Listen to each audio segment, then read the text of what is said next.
nilai-nilai kebajikan, kebutuhan dasar manusia, 5 posisi kontrol, dan segitiga restitusi.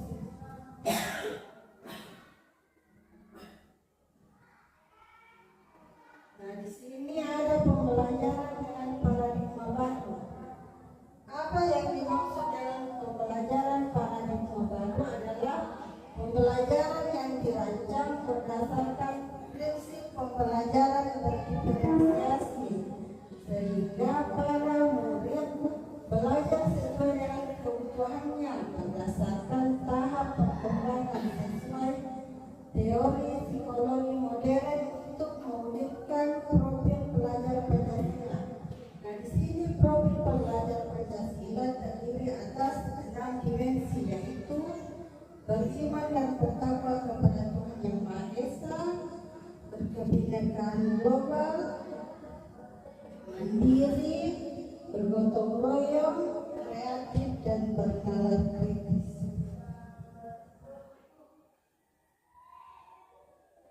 Nah, ada beberapa miskonsepsi tentang teori kontrol. Pertama yaitu ilusi guru mengontrol murid. Jadi di sini guru dominan untuk mengontrol murid. Selanjutnya ilusi bahwa kritik dan membuat rasa bersalah mampu membuatkan karakter. Yang ketiga, ilusi bahwa semua penguatan positif, efektif, dan bermanfaat. Dan yang keempat, ilusi bahwa orang dewasa berhak memaksa.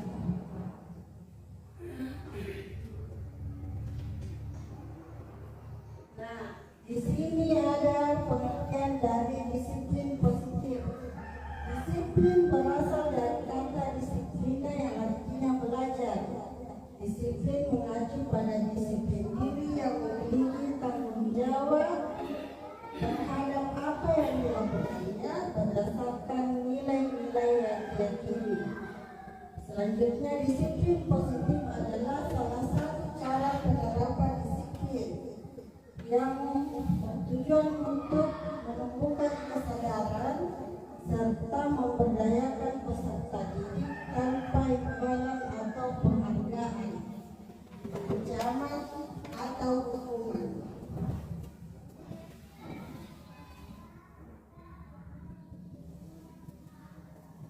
Nah, adapun nilai-nilai kebajikan. Nilai-nilai kebajikan ini adalah nilai yang kita sepakati bersama. Dari misalnya ada juga nilai kebajikan dalam suku, bangsa, agama, bahasa, dan latar belakang yang berbeda. Nah, nilai kebajikan yang akan kita terapkan itu yang berasal dari sekolah kita. Nah, itu nilai kebajikan berdasarkan dari profil pelajar Pancasila seperti 6 dimensi yang telah saya sebutkan tadi. Selanjutnya ada juga dari Ivo Primarius program. Di sini ada toleransi, rasa hormat, integritas, mandiri, menghargai, antusias, empati, ingin tahuan, kreativitas, kerjasama, percaya diri, dan komitmen.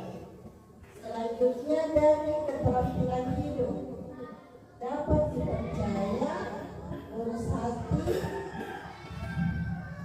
bersegar yang aktif, tidak merendahkan orang lain, dan memberanikan diri terbaik dari dirinya.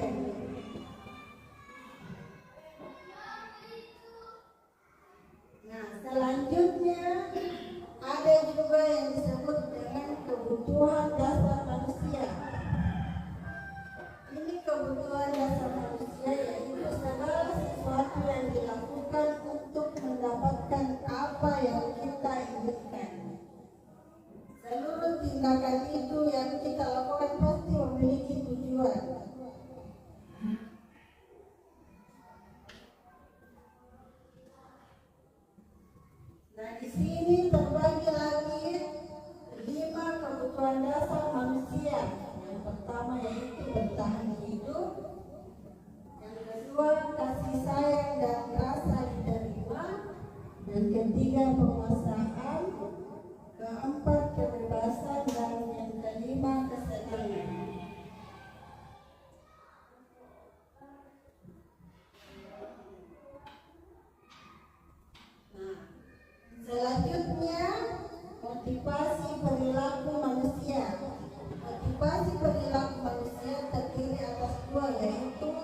motivasi ekstrinsik dan motivasi intrinsik.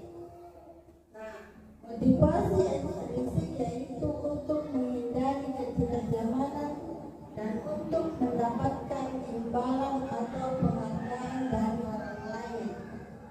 Selanjutnya intrinsik itu dari dalam diri kita, menghargai diri sendiri dari nilai-nilai yang kita percaya pada diri kita.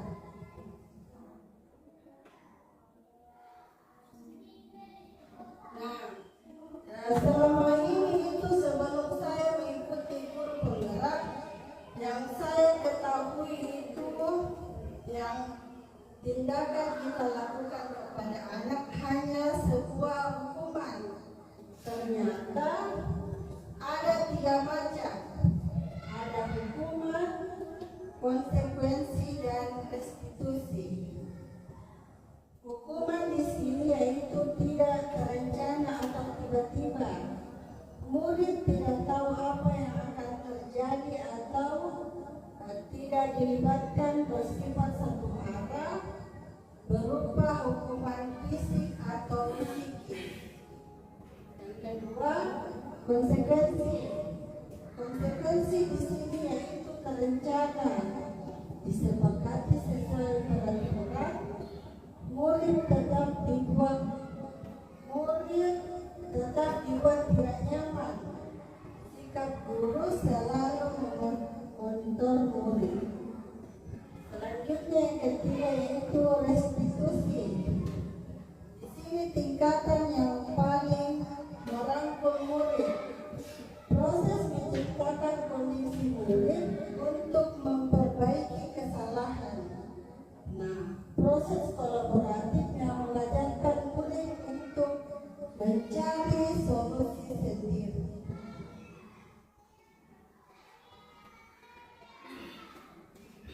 Nah, pada posisi kontrol guru ada 5 macam, yaitu yang pertama menghukum, yang kedua membuat rasa bersalah, yang ketiga teman, yang keempat pemantau, dan yang kelima adalah manajer.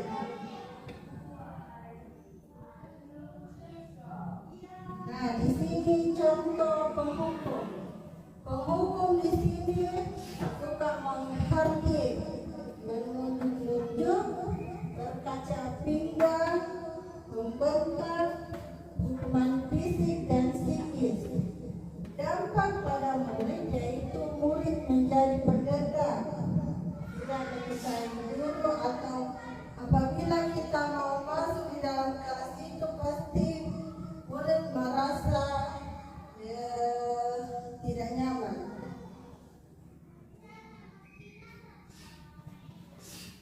Selanjutnya yaitu membuat rasa bersalah. Suara cenderung melembut, tenang, namun kata-katanya menyalahkan murid. Seperti contohnya, saya kecewa dengan kamu. Nah, guru akan menyatakan hal-hal yang membuat murid merasa bahwa dirinya bersalah. Selanjutnya dampak pada murid yaitu membuat murid merasa bersalah atau identitasnya gagal. Yang kedua, rendah diri dan menarik diri dari lingkungan. Jadi pembuat rasa bersalah ini kurang bagus untuk murid.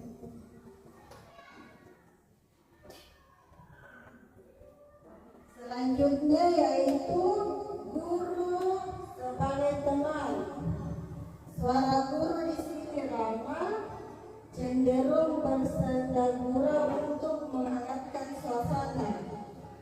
Dampak pada murid yaitu murid akan bergantung pada satu orang, atau murid bisa saja ketergantungan kepada kita apabila posisi kontrol kita sebagai teman. Selanjutnya, murid tidak mandiri dan tidak bisa berpikir untuk dirinya sendiri, jadi hanya mengharapkan gurunya.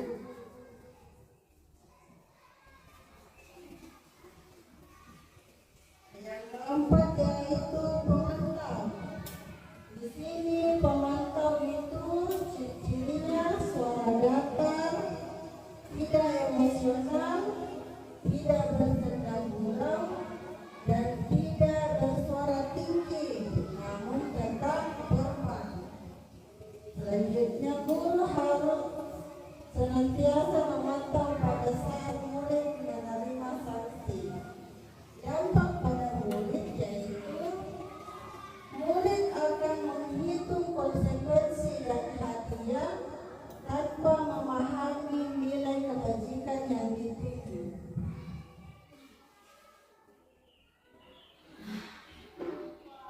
yang terakhir yaitu posisi kontrol sebagai manajer.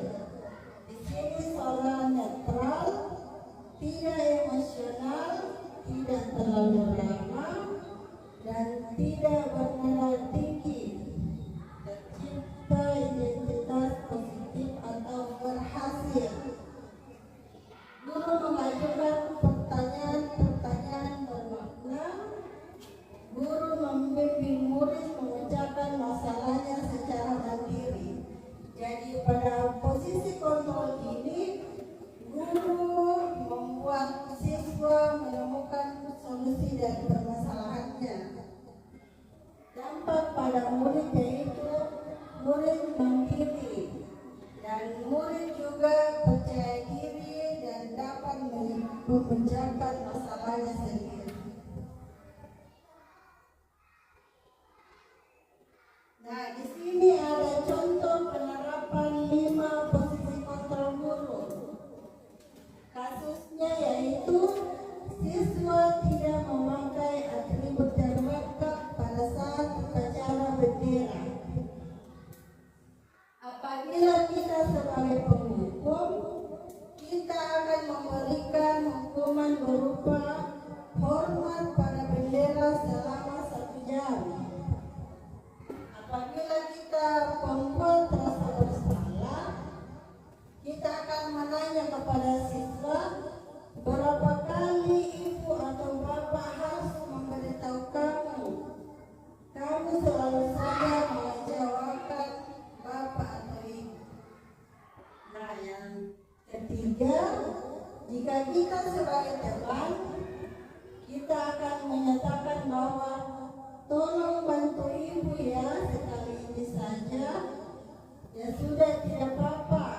Lain kali jangan sampai berbuat seperti itu lagi ya.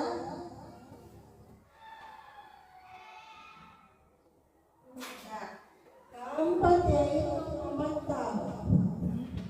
Apabila kita memantau, kita akan menyatakan bahwa kamu sudah melanggar peraturan sekolah. Kamu tahu konsekuensinya. Setelah upacara, kamu beli atributnya ke koperasi dan jangan diulangi lagi. Yang kelima, apabila kita sebagai manajer, apakah kamu tahu kesalahan kamu? Kira-kira bagaimana kamu memperbaiki kesalahan ini? Nah, Bapak Ibu, di sini ada contoh posisi kontrol. Kira-kira ini saya kecewa sekali dengan kamu. Masuk di posisi kontrol mana? Ya betul, di sini termasuk pembuat merasa bersalah karena dia menyatakan bahwa dia kecewa kepada muridnya.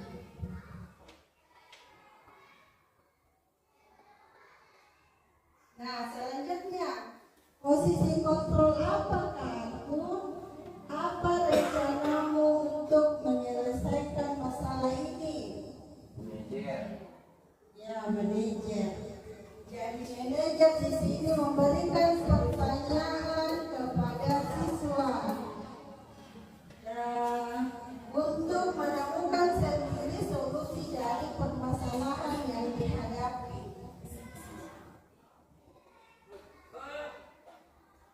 Sekarang saya mau Ibu Rosa jawab yang ketiga.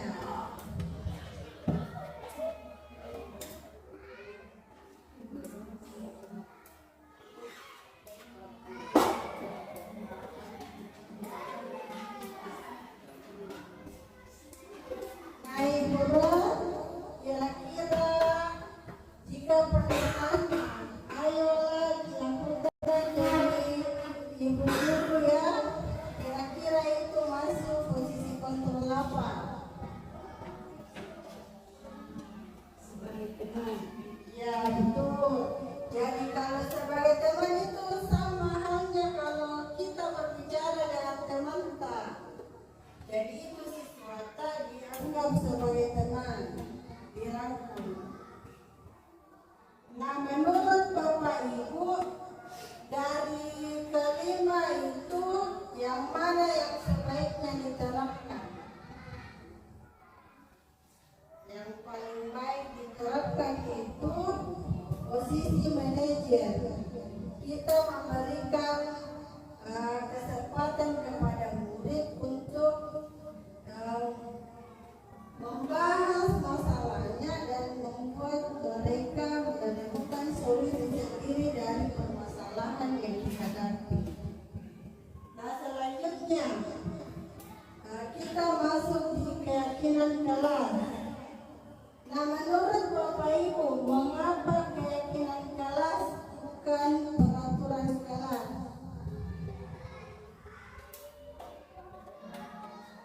Nah, perbedaan dari keyakinan kelas dan peraturan kelas, peraturan kelas itu hanya dibuat oleh guru, sedangkan keyakinan kelas itu dibuat bersama-sama dengan murid.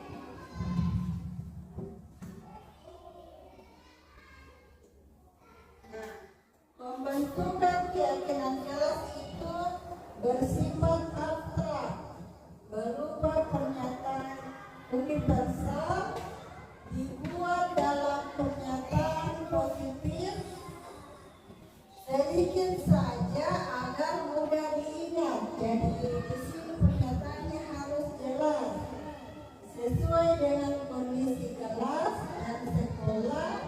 Jadi ada juga bisa keyakinan sekolah. Jadi semua warga kelas dilibatkan saat membuat keyakinan kelas. Ya, ada lagi tambahan di sini, dibuat dalam bentuk pernyataan positif. Maksudnya di sini kan biasanya kalau di peraturan kelas itu dilarang menggunakan sandal ke sekolah.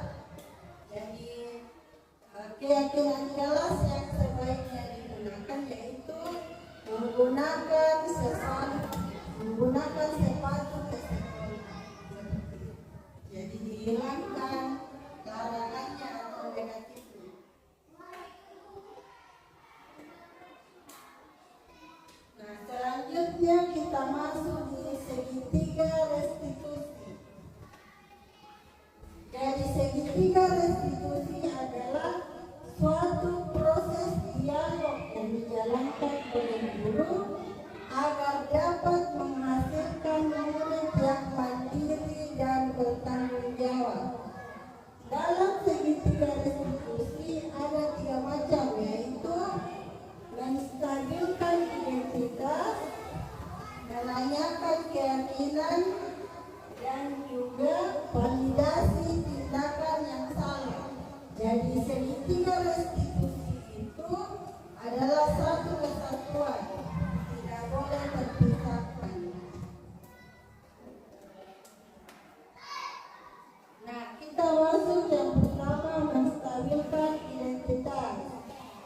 Di sini berdasarkan prinsip membuat kesalahan adalah bagian dari proses pembelajaran.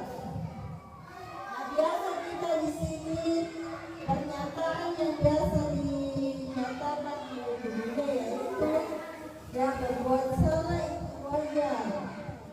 Nah, tidak ada manusia yang sempurna. Ibu juga pernah melakukan itu. Ibu tidak mau mencari siapa yang salah. Ibu ingin mencari solusi dari permasalahan ini. Kamu berhak merasa seperti itu. Jadi pada posisi kontrol manajer itu sering kita gunakan segitiga restitusi ini. Sambil kita mencari solusi dari permasalahan yang dihadapi oleh anak-anak, kita menggunakan segitiga restitusi ini. Selanjutnya, validasi tindakan yang salah.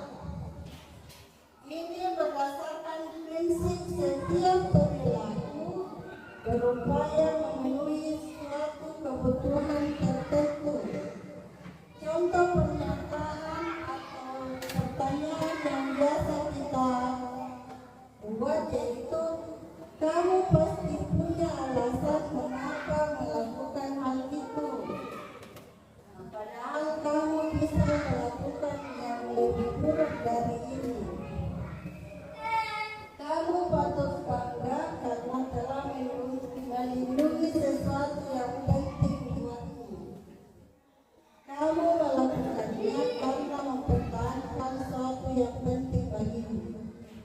Jadi tidak serta-merta bahwa hanya pernyataan ini yang bisa kita gunakan. Jika mengenal ke arah situ bisa juga kita gunakan.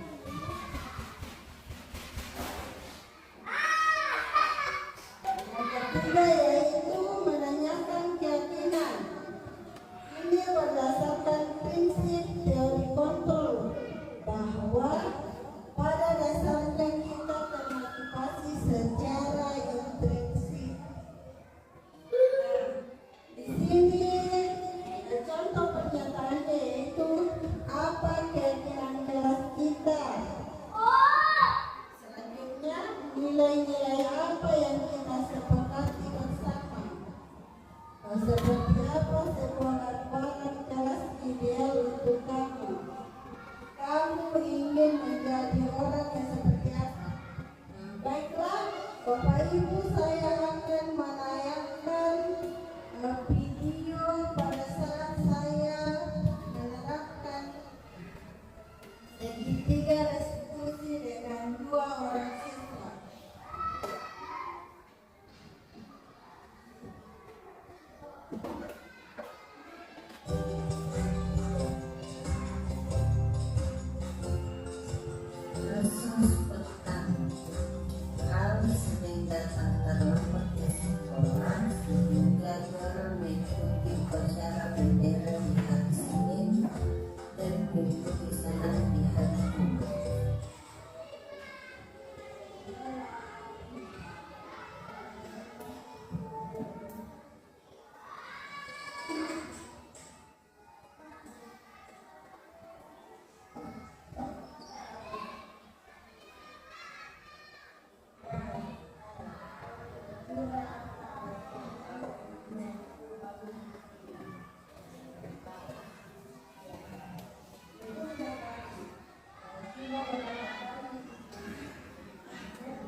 Kedua, anugerah tidak terima pekerjaannya dicontek oleh temannya Fadlan, sehingga anugerah tidak dapat menahan emosinya dan sempat memaki-maki dan mengobrak meja Fadlan.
Assalamualaikum warahmatullahi wabarakatuh.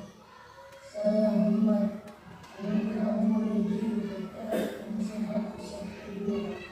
saya sangat senang berdiskusi dengan Ibu Swati. Saya dapat menemukan solusi sehingga saya harus dulu sabar dan melakukan kepada guru cinta.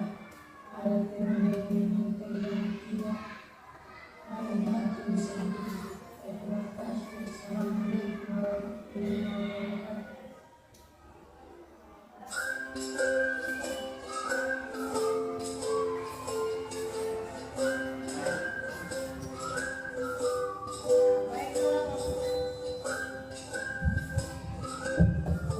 Baiklah Bapak Ibu, itu adalah salah satu kedua contoh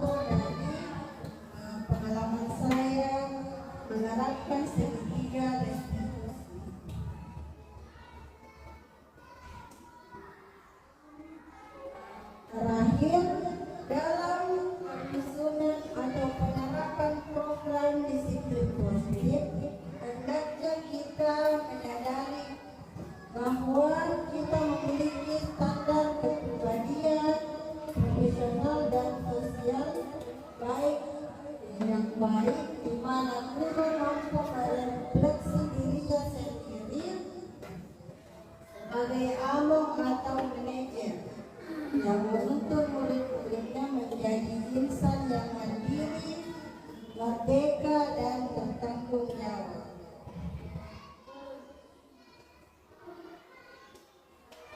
Terima kasih atas kesempatan atau waktu yang telah diluangkan oleh Bapak Ibu Guru. Mari kita membiasakan diri untuk menerapkan hal-hal yang positif agar hal-hal yang negatif tidak menghampiri. Salam guru penggerak, tergerak, bergerak, dan menggerakkan. Assalamualaikum warahmatullahi wabarakatuh.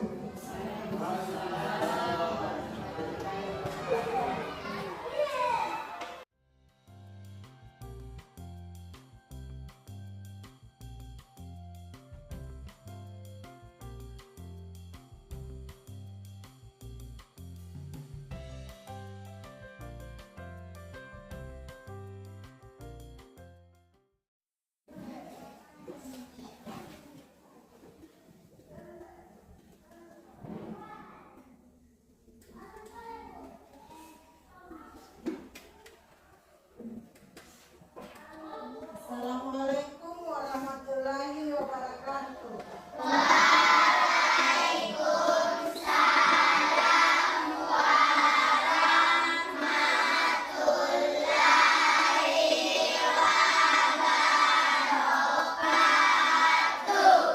Bagaimana kabarnya hari ini?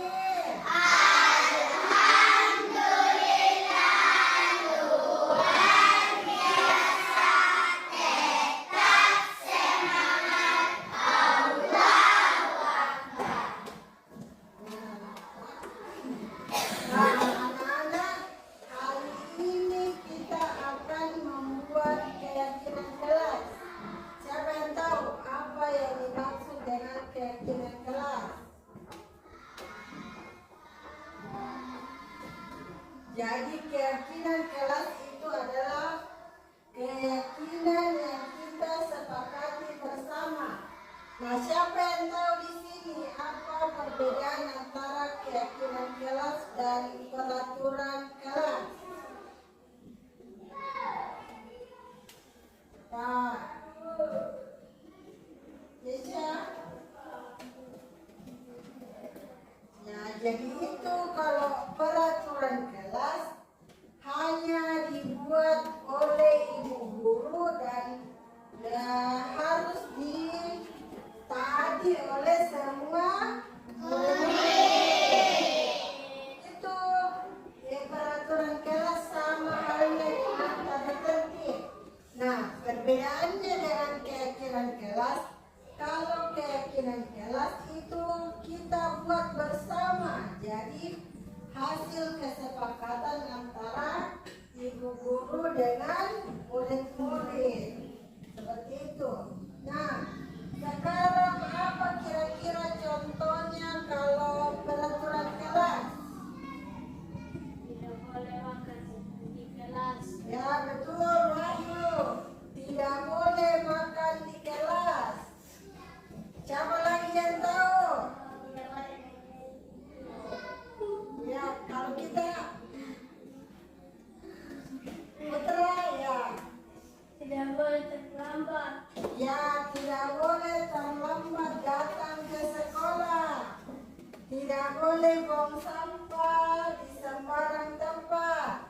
Seperti itu contoh dari peraturan atau tata tertib. Nah, kira-kira itu kalau tidak boleh terlambat datang di sekolah, kalau kita mau ubah dia menjadi keyakinan kelas, kan itu keyakinan kelas dalam bentuk kalimat positif. Jadi kalau tidak boleh terlambat ke sekolah, apa kira-kira kalimat positif? Ya, betul, datang tepat waktu. Nah, kira-kira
persiapan.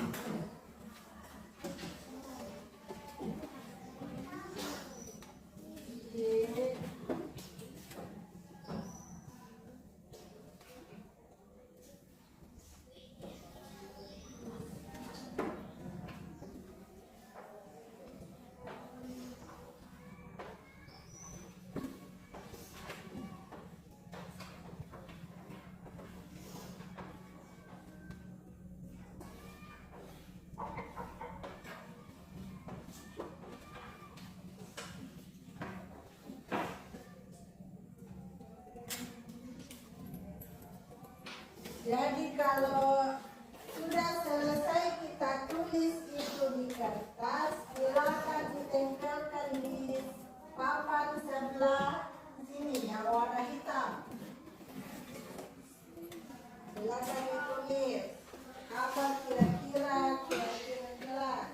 Nah seperti juga itu kalau misalnya hari Senin, boleh kan kira-kira menggunakan sepatu kesekolah? Kalau menggunakan sandal? Kira-kira apa yang akan kita tulis? Kalau hari Senin juga biasanya kita menggunakan dasi, topi. Itu pakaiannya bagi laki-laki di dalam atau di luar? Di dalam. Rambutnya bagusnya itu sampai tanggal berapa itu dan cukur. Ya, silakan dituliskan. Kalau sudah selesai silakan ditempel seperti punyanya Keisha.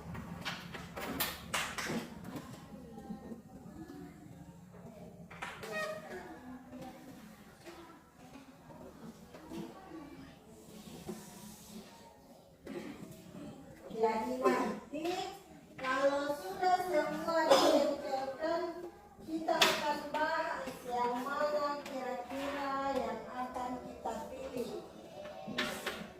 Dan kalau masih ada yang dalam bentuk negatif, kita ubah dia menjadi kalimat yang positif. Gitu. Ya, tidak apa-apa. Kalau ada yang sudah ditulis sama temannya, tidak apa-apa berulang. Kira-kira keyakinan apa yang mau kita terapkan? Nah, boleh sama. Karena kan nanti itu yang dominan di atas akan kita pilih dan kita sepakati apakah akan kita terapkan di kita. Iya, tidak apa, makan bagus lagi itu contohnya. Silakan ditempelkan. Nah,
Selanjutnya di sini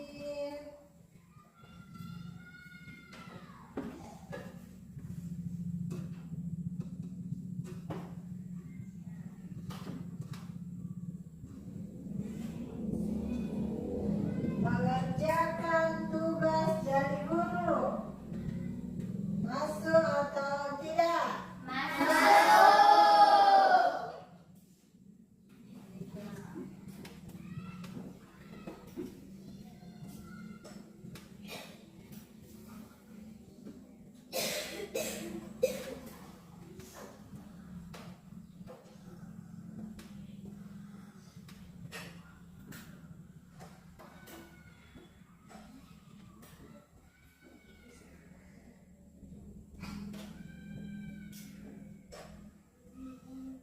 Apalagi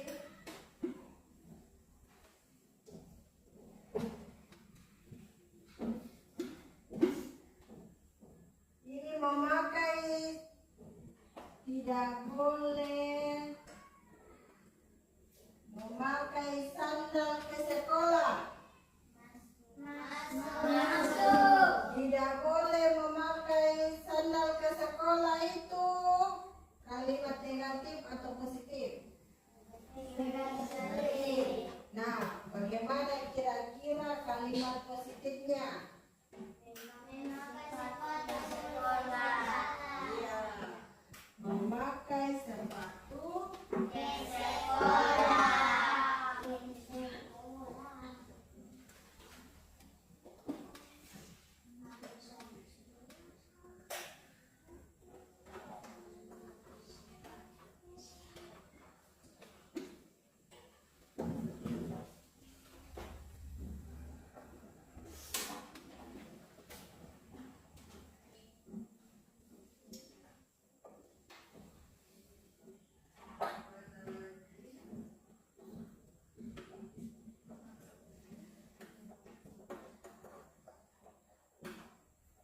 tidak boleh ribut di dalam kelas. Apa kira-kira kalimat positifnya itu? Tidak boleh ribut di dalam kelas. Apa lawan kata dari ribut? Diam. Ya, diam berarti tenang. Jadi apa kira-kira?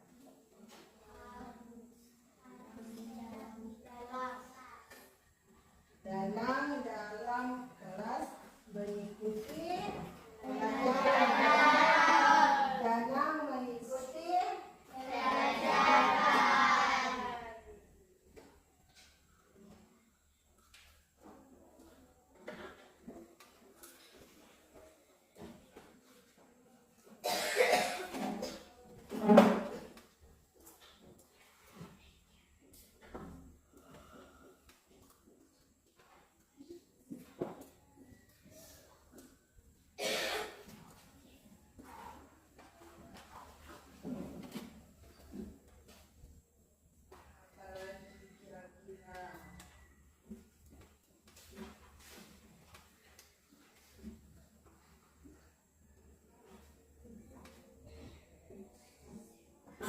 tadi ini yang tidak boleh memakai sandal di atas ini. Yang mana temannya di sini?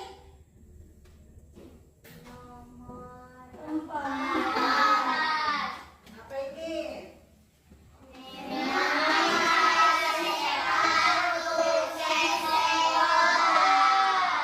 Oke, selanjutnya masih ada kira-kira ini yang belum. Tidak boleh makan di dalam kelas. Apa kalimat positif? Tidak boleh makan di dalam kelas. Makan saat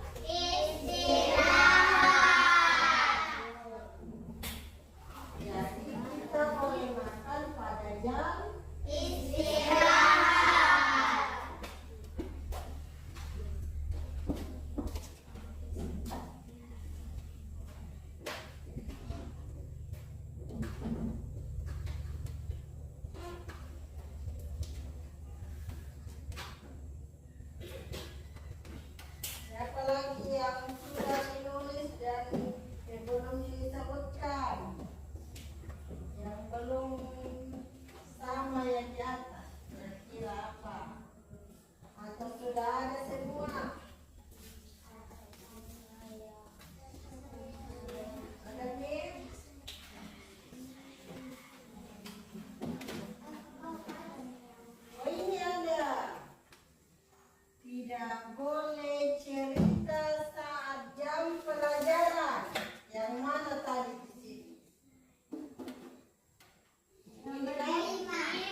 Nah, sekarang kira-kira ini semuanya apakah kita sepakati untuk menjadi keyakinan kelas kita atau bagaimana?